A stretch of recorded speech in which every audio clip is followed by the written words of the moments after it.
Hi hello നമസ്കാരം. എല്ലാവരെയും GS vlog Parassala വീഡിയോയിലേക്ക് സ്വാഗതം ചെയ്യുകയാണ്. അപ്പോൾ ആദ്യമായിട്ട് ഞാൻ ഇന്ന് വന്നിരിക്കുന്നത് നിങ്ങൾ തമ്പനയിൽ കണ്ടതുപോലെ ഒരു സ്കൂള് മലപ്പുറം ജില്ലയിലെ കല്ലിക്കൽ എന്ന് പറയുന്ന സ്കൂളിലെ വിഷയമാണ് ഞാൻ ഇന്ന് പറയുന്നത്. കാരണം ഇന്നലെ നടന്ന ഒരു സംഭവമാണ്. മാത്സ് അധ്യാപകനാണ്, പാൽരാജാണ് അധ്യാപകൻ്റെ പേര്. അപ്പോൾ 2-3 ദിവസമായി 5ാം ക്ലാസ് വിദ്യാർത്ഥിനിയാണ് മർദ്ദിച്ചത്. 2-3 ദിവസമായി കുട്ടി പനി ബാധിച്ച് സ്കൂളിൽ ചെല്ലാതിരുന്ന കാരണം കൊണ്ട് ഇതേ കണക്ക് അധ്യാപകൻ്റെ ആ ഒരു വിഷയത്തിൻ്റെ നോട്ട് അടുത്തിരുന്ന കുട്ടിയുടെ കയ്യിൽ നിന്ന് പകർത്തി എഴുതിക്കൊണ്ടിരുന്ന സമയത്താണ് ഈ സാറ് ബാക്കിൽ കൂടി വന്ന് കുട്ടിയെ അടിച്ചിരിക്കുന്നത് കയ്യിൽ. അതും കയ്യിൽ അടിച്ചിരിക്കുന്ന ആ ഒരു ഭാഗം നിങ്ങൾ കാണണം. ഈ കൈകളിലൊന്നും അല്ല അടിച്ചിരിക്കുന്നത്, കൈയുടെ ഈ ഭാഗത്തായിട്ടാണ് അടി വീണിരിക്കുന്നത്. കുട്ടിക്ക് നിങ്ങളത് കാണുമ്പോൾ നിങ്ങൾക്കത് മനസ്സിലാവും, ബാൻഡേജ് ഇട്ട് വച്ചേക്കുന്നത്. ഇതുപോലെയൊക്കെ ചെയ്യുന്ന സ്കൂളിലെ അധ്യാപകരെ അവിടെ നിന്ന് മാറ്റണം എന്നുള്ളതാണ് എനിക്ക് പറയാനുള്ളത്. കാരണം ഇതുപോലെ പല കുട്ടികളിലും വീട്ടിൽ ചെന്ന് പറയാത്ത കാര്യങ്ങളുണ്ടാവും, അല്ലെങ്കിൽ വീട്ടിൽ ചെന്ന് പറഞ്ഞിട്ട് രക്ഷിതാക്കൾക്ക് പ്രതികരിക്കാൻ പറ്റാത്ത ഒരു സാഹചര്യം. കാരണം എന്നാന്ന് പറഞ്ഞു കഴിഞ്ഞാൽ ഈ ഒരു കുട്ടിയെ അതേ സ്കൂളിൽ ഈ ഒരു സംഭവം പുറത്ത് വന്നപ്പോൾ വിദ്യാർത്ഥികളുടെ മാതാപിതാക്കൾ ഇപ്പോൾ ഈ ഒരു സംഭവമായിട്ട് പുറത്തു വന്നിരിക്കുകയാണ്. അപ്പോൾ അത് നിങ്ങൾ മനസ്സിലാക്കണം. അപ്പോൾ എത്രയോ പേര് ഈ ഒരു അധ്യാപകൻ കാരണമോ അല്ലെങ്കിൽ മറ്റേതെങ്കിലും അധ്യാപകർ കാരണമോ അവർക്ക് പല പ്രശ്നങ്ങളും അവിടെ നേരിട്ടിട്ടുണ്ട് ആ സ്കൂളിൽ. അപ്പോൾ അവരാരും പുറത്ത് ഈ ഒരു സംഭവം കൊണ്ടുവന്നിട്ടില്ല. ഈ ഒരു സംഭവം പുറത്ത് വന്നതോടെ അപ്പോൾ ഓരോരോ സംഭവങ്ങളായിട്ട് ഇപ്പോൾ ആ സ്കൂളിൽ നിന്നും പുറത്ത് വന്നുകൊണ്ടിരിക്കുകയാണ്. അത് നിങ്ങൾ മനസ്സിലാക്കുക. ഒന്നാമത്തെ കാര്യം എന്ന് പറയുന്നത് സ്കൂൾ അധ്യാപകരെന്ന് പറയുന്ന കുട്ടികളെ സ്നേഹത്തോടെ പരിപാലിക്കുക എന്നുള്ളതാണ്. ഈ ചൂരൽ എന്ന് പറയുന്ന സംഭവം ക്ലാസ്സിൽ കൊണ്ട് ചെന്ന് അടിക്കാനുള്ള ഒരു പെർമിഷൻ ഇപ്പോൾ ഇല്ല എന്നതാണ് ഞാൻ അറിഞ്ഞത്. ഇനി മറ്റു സ്കൂളുകളിൽ എങ്ങനെയെന്നറിയില്ല. എന്തായാലും ചൂരലുകൾ മാത്രമല്ല, വാക്കുകളാലും മറ്റു പല കുട്ടികളുടെ മനസ്സിനെയും വേദനിപ്പിക്കുന്ന രീതിയിലാണ് പല സ്കൂളുകളിലും ഈ ഒരു സ്കൂളിലല്ല പല സ്കൂളുകളിലും ഈ ഒരു വിഷയം നടക്കുന്നത്.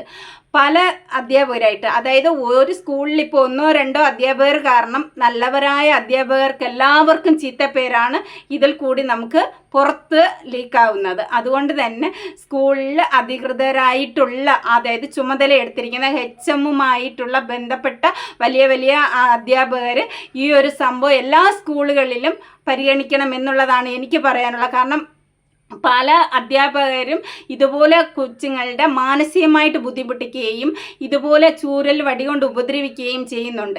ഈ കുട്ടി എന്ത് തെറ്റാണ് ചെയ്തത്? സാറിനോട് എനിക്ക് ചോദിക്കാനുള്ളത്, ആ കുട്ടി എന്ത് തെറ്റാണ് ചെയ്തത്? 5ാം ക്ലാസ് വിദ്യാർത്ഥിനിയാണ്. 3 ദിവസം കൊണ്ട് പനി ബാധിച്ച് കുട്ടി വീട്ടിൽ റെസ്റ്റ് എടുക്കുകയായിരുന്നു. ആ 3 ദിവസത്തെ നോട്ടും ആ കുട്ടി പകർത്തി എഴുതിയിട്ടില്ല. ആ നോട്ട് സാറിൻ്റെ വിഷയം തന്നെയാണ് ആ കുട്ടി എഴുതിക്കൊണ്ടിരുന്നത്. അടുത്തിരുന്ന കുട്ടിയുടെ നോട്ട് നോക്കി പകർത്തി എഴുതിക്കൊണ്ടിരുന്നത് സമയത്ത് സാർ ഇതുപോലെ കാണിച്ചത് ശരിയാണോ തെറ്റാണോ എന്നതാണ് എനിക്ക് ചോദിക്കാനുള്ള. ഇപ്പോൾ പലരും അങ്ങനെയാണ്, സാർ മാത്രമല്ല പലരും അങ്ങനെയാണ്. വീട്ടിൽ പല പ്രശ്നങ്ങളും നടക്കുന്നുണ്ടാവും കുടുംബങ്ങളിൽ. ആ പ്രശ്നങ്ങൾ മനസ്സിലിട്ട് അലട്ടി വീട്ടിലുള്ള പ്രശ്നങ്ങൾ വന്ന് ക്ലാസ്സിലിരുന്ന് അതേ ചിന്തിച്ച് മറ്റുള്ള കുട്ടികളോട് ആ പ്രതികരണം തീർക്കുകയല്ല വേണ്ടത്.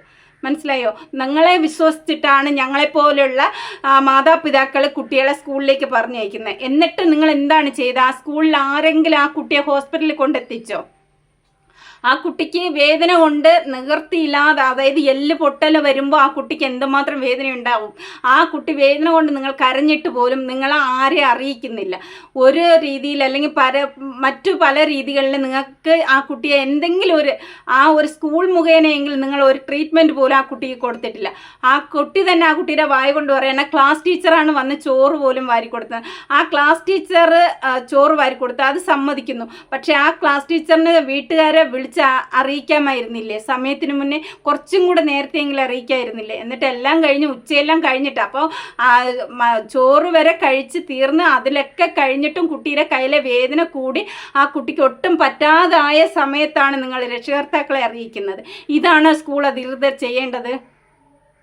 ഒരു സംഭവം കുട്ടിക്ക് അടിയിട്ടിയ ഉടനെ തന്നെ ആ ഭാഗം കറുത്തു നീരടിക്കാൻ തുടങ്ങി. എന്നിട്ടും നിങ്ങൾ വീട്ടിലുള്ള രക്ഷകർത്താക്കളെ വിളിച്ചറിയിക്കുന്നില്ല. ഇത് ചെയ്യുന്നത് ശരിയാണോ എന്നാണ് എനിക്ക് ചോദിക്കാനുള്ളത്. അത് മാത്രമല്ല, ഈ സ്കൂൾ മാത്രമല്ല, ഇതുപോലെ പല സ്കൂളുകളിലും ഇതേ പ്രശ്നങ്ങൾ നിലനിൽക്കുന്നുണ്ട്. ആ സ്കൂളുകൾക്കെതിരെ എല്ലാം വിദ്യാഭ്യാസ മന്ത്രി ഇടപെട്ട് അതിനെതിരെ നിയമ നടപടി സ്വീകരിക്കണമെന്നുള്ളതാണ് എനിക്ക് പറയാനുള്ളത്. ഈ വീഡിയോ ഒരു 10 പേര് കണ്ടാലും അത് ഷെയർ ചെയ്യാൻ മറ്റുള്ളവർക്ക് അത് ഉപകാരകരമായിരിക്കും. ഓക്കെ, ആദ്യം ആ കുട്ടിയുടെ വോയിസ് നമുക്ക് കേൾക്കാം. കുട്ടിയുടെ അച്ഛൻ്റെ അമ്മയുടെയും കുട്ടിയുടെയും വോയിസ് നമുക്ക് കേട്ടിട്ട് വരാം. ഓക്കെ, ലീവ് ചെയ്യുന്നേ. അപ്പോൾ അന്നത്തെ ഞാൻ നോട്ട്സ് കുറേ ഉണ്ടായിരുന്നു. അപ്പോൾ ഞാൻ എഴുതിയിരുന്നു, സാറിൻ്റെ തന്നെയാണ്, ഗണിതത്തിൻ്റെ തന്നെയാണ്. ആ എഴുതുമ്പോൾ ബാക്കിൽ കൂടെ വന്നിട്ട് അടിച്ച് ചൂരലേറ്റ്. അത് ഞാൻ അങ്ങനെ വെക്കുമ്പോൾ അടിച്ച്. അപ്പം എൻ്റെ കൈമത്തെ പേനയും ബുക്കും ഇതൊക്കെ തെറിച്ചുകൊണ്ട് പോയി. പിന്നെ അവിടെ ഉണ്ട് ഒരു കറുത്ത പാടായിട്ട് വന്നേ. പിന്നെ എനിക്ക് കൈയായിട്ട് ഒന്നും പിടിക്കാനൊന്നും പറ്റിയില്ല. പിന്നെ എനിക്ക് ടീച്ചറാണ് വാരിയൊക്കെ തന്നത്. എനിക്കാണെങ്കിൽ ചോറൊന്നും തിന്നാൻ പറ്റില്ലേക്ക് ഇങ്ങനെ വരച്ചിട്ട്. ക്ലാസ്സിൽ ശ്രദ്ധിക്കാതിരുന്നപ്പോൾ ചെറുതായിട്ടായിരുന്നു അടിച്ച്. അപ്പോൾ തുടങ്ങിയ കരച്ചിലാണ്. ഓൾ കരച്ചിൽ നിർത്തണില്ല. അപ്പോൾ ഞാൻ പറഞ്ഞ ഓള് ഇവിടെ ചെറിയ കുട്ടിയാണ്, എന്തൊക്കെ അങ്ങനെ ഒരു കരച്ചിലൊന്നും ഓൾ കരയിലില്ല. ചെറിയ വേദന ആയാലൊന്നും കരയിലില്ല.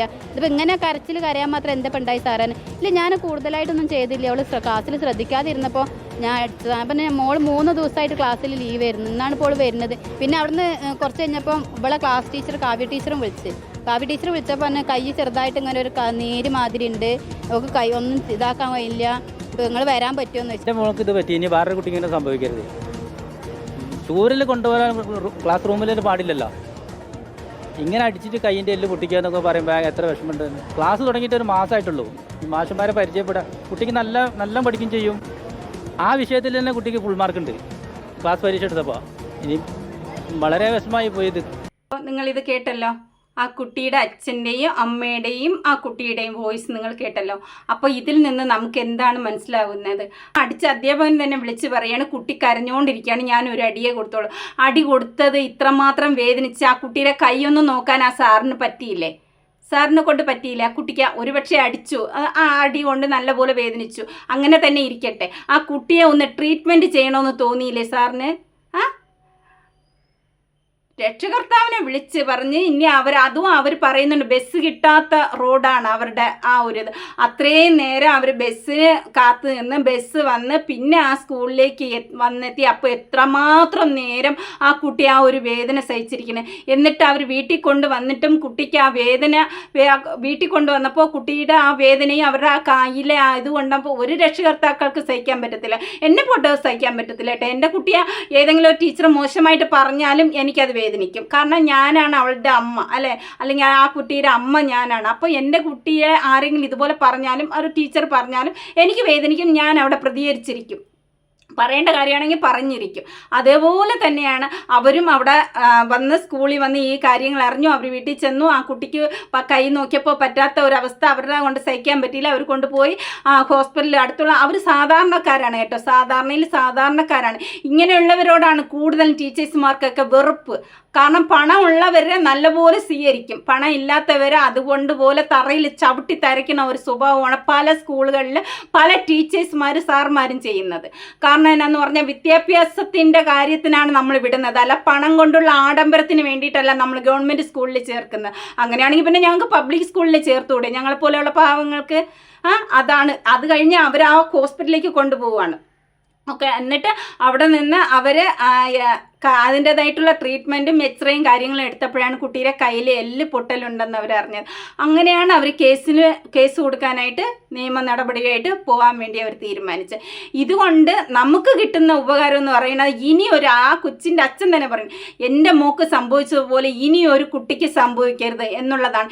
എനിക്കും പറയാനുള്ളത് അത് തന്നെയാണ്. ഈ കുട്ടിക്ക് സംഭവിച്ചതുപോലെ ഇനി ഒരു കുട്ടിക്ക് ഒരു സ്കൂളിൽ നിന്ന് ഇതുപോലെ ഒരു അപകടം ഉണ്ടാവരുത് എന്നതാണ് പറയാനുള്ളത്. ഈ ഒരു സാർ വടി കൊണ്ടടിക്കുന്നു, മറ്റു പല ടീച്ചേഴ്സും സാർമാരും വാക്കുകൾ കൊണ്ട് വേദനിപ്പിക്കുന്നു. പല സ്കൂളുകളിലും ഇത് നടക്കുകയാണ്. പലരും വന്ന് കംപ്ലൈൻറ്റ് ചെയ്യുന്നില്ല പല സ്കൂളിലേക്കും.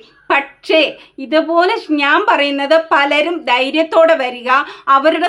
നിങ്ങളുടെ സ്വന്തം മക്കളാണ്. നിങ്ങളുടെ സ്വന്തം മക്കളെ ഉപദ്രവിച്ചാലോ അടിച്ചാലോ വാക്കുകൾ കൊണ്ട് എന്തെങ്കിലും പറഞ്ഞാലോ നഷ്ടപ്പെടുന്നത് നമുക്കാണ്. വാക്കുകൾ കൊണ്ട് ഓരോ മക്കളെ ആരെങ്കിലും ഇതുപോലെ ഏതെങ്കിലും ടീച്ചേഴ്സുമാർ എന്തെങ്കിലും ഉപദ്രവിച്ചാൽ, അപ്പോൾ വാക്കുകൾ കൊണ്ട് ആയാലും ഏതെങ്കിലും സ്കൂളിലെ സാറോ ടീച്ചറോ പറഞ്ഞാലും നമുക്ക് നഷ്ടപ്പെടും. കാരണം എന്നാന്ന് പറഞ്ഞാൽ അവരുടെ മനസ്സെ വേദനിച്ച് അവർ വല്ല ആത്മഹത്യ ചെയ്താൽ എന്ത് ചെയ്യും? എന്ത് ചെയ്യും? നമുക്കാണ് നഷ്ടം അല്ലേ? അപ്പം നമ്മൾ പ്രതികരിക്കേണ്ട സ്ഥലത്ത് പ്രതികരിക്കുക തന്നെ ചെയ്യണം. അത് എല്ലാ രക്ഷിതാക്കൾക്കും വേണ്ടിയിട്ടാണ് ഞാൻ ഇപ്പോൾ നിങ്ങളെ മുന്നിൽ സംസാരിക്കുന്നത്. ഇത് 10 പേര് കണ്ടാലും എനിക്കതിൽ ഒരു സങ്കടവും ഇല്ല. പക്ഷെ 10 പേരും അതിൻ്റേതായിട്ടുള്ള സീരിയസ് ആയിട്ട് നിങ്ങൾ എടുക്കുക, ഈ വീഡിയോസ് ഷെയർ ചെയ്ത് കൊടുക്കുക. ഓക്കെ, അപ്പോൾ നിങ്ങളെല്ലാവരും ശ്രദ്ധിക്കുക. ഓക്കെ, വീഡിയോ കണ്ട് ഇഷ്ടപ്പെട്ടാൽ നമ്മുടെ ചാനൽ സബ് ചെയ്യാനും ലൈക്ക് അടിക്കാനും കമൻറ്റ് ഇടാനും വീഡിയോ ഷെയർ ചെയ്യാനും മറക്കല്ലേ. Okay, by.